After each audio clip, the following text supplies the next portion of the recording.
e a insônia terminal, quando a pessoa desperta de madrugada e não consegue mais reiniciar o sono. Essa insônia terminal, ela é mais frequentemente associada a transtornos depressivos. Pois é, muitas pessoas acreditam que é normal ter insônia. Por quê? Insônia não é normal. O que acontece muitas vezes é que as pessoas têm necessidades diferentes de sono. Elas podem necessitar dormir 4 horas e está bom para ela, e tem pessoas que têm que dormir 12 horas. Então isso é variável. Em média, as pessoas vão precisar de 7 horas e meia para estar bem no outro dia. Mas varia, né? Não dá pra gente dizer, durma tanto. E outra coisa que acontece é que tem pessoas que não conseguem dormir cedo. Então elas vão dormir, né? Se elas forem dormir 1 hora, 2 da manhã, elas conseguem pegar no sono rapidamente. Isso também é um diferencial de insônia. Então o insônia sempre vai ter dificuldade para iniciar o sono, independente da hora que ele for dormir.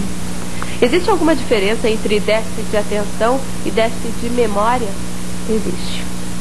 Comprometimento de atenção, por exemplo, déficit de atenção e hiperatividade, que tem se falado muito, ele pode acontecer em qualquer faixa etária.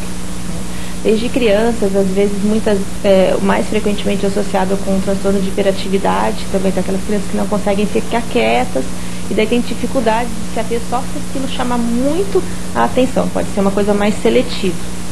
E o adulto também pode apresentar, às vezes desde a infância, a hiperatividade é controlada pelos fatores da sociedade e persiste o déficit de atenção. O comprometimento de memória, ele já é, quando a gente entra nessa situação, a gente tem que lembrar de outras patologias, por exemplo, demência de Alzheimer, que é uma coisa que a gente está se falando bastante atualmente, não que a incidência esteja aumentando, é que a nossa população está envelhecendo. E é uma doença que é associada à faixa etária. Doutora, quais são as características dessa doença e quando a família deve realmente procurar ajuda? É bem variável. Normalmente o Alzheimer, ele vai evoluindo gradualmente. As pessoas vão aos pouquinhos notando que tem dificuldade, principalmente com relação à memória recente. Esquecem coisas que aconteceram no dia anterior. Às vezes o idoso ele se confunde muito, acha que está em outra época, às vezes acha que está na casa que ele era pequeno, chama o filho pelo nome do irmão. Então são coisas pequenas que a família às vezes acha que é normal pela idade, muda o comportamento, começa a ficar mais agressivo, mais irritado. O que tem que chamar muito a nossa atenção é se a pessoa deixa de ter condições de fazer aquilo que ela fazia normalmente. Então, se é uma dona de casa, de repente ela não está conseguindo mais fazer uma comida tão gostosa, está levando muito mais tempo para preparar o café da manhã. Então, são essas pequenas coisas que a família tem que estar atenta.